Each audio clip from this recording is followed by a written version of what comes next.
কেমন আছো সবাই? আশা করি সকলেই ভালো আছো। আমি সুস্মিতা চলে এলাম চিকেন স্টুয়ের রেসিপি নিয়ে।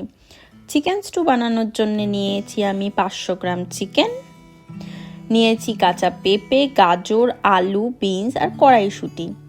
সবজিগুলোকে আমি ডুমু ডুমু করে কেটে নিয়েছি। তারপর কড়াইয়ের মধ্যে দিলাম অলিভ অয়েল, তোমরা চাইলে এখানে সাদা তেল দিতে পারো। দিলাম তেজপাতা আর শুকনো লঙ্কা, দিয়ে দিলাম গোটা গরম মশলা, দিয়েছি 8টা থেকে 9টা গোটা গোলমরিচ, দিয়ে হালকা নাড়ানাড়ি করে দিয়ে দিলাম কেটে রাখা সবজিগুলোকে 2 থেকে 3 মিনিট আমি ভালো করে নাড়াচাড়া করব।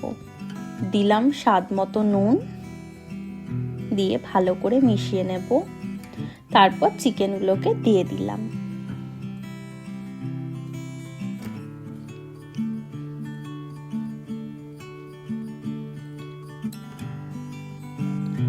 সকালে ব্রেকফাস্টের জন্য এই রেসিপিটা খুবই সুন্দর।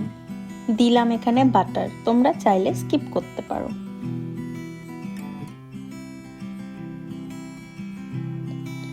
দিয়ে দিলাম গোলমরিচ গুঁড়ো, দিয়ে ভালো করে নাড়িয়ে প্রেসার কুকারে আমি দিয়ে দেব। এখানে আমি 2খানা সিটি দেব।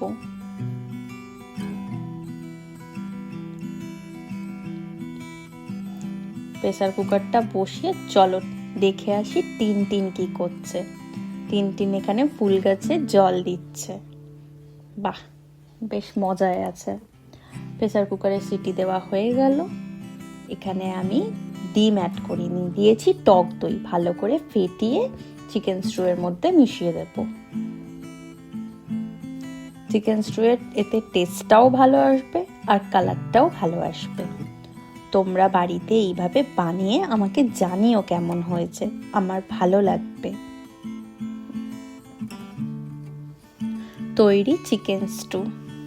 আমার চ্যানেলটা সাপোর্ট করো, সাবস্ক্রাইব করো, শেয়ার করো, তাতে আমি আরো উৎসাহ পাবো নতুন নতুন ভিডিও বানানোর। আজ তাহলে চলি।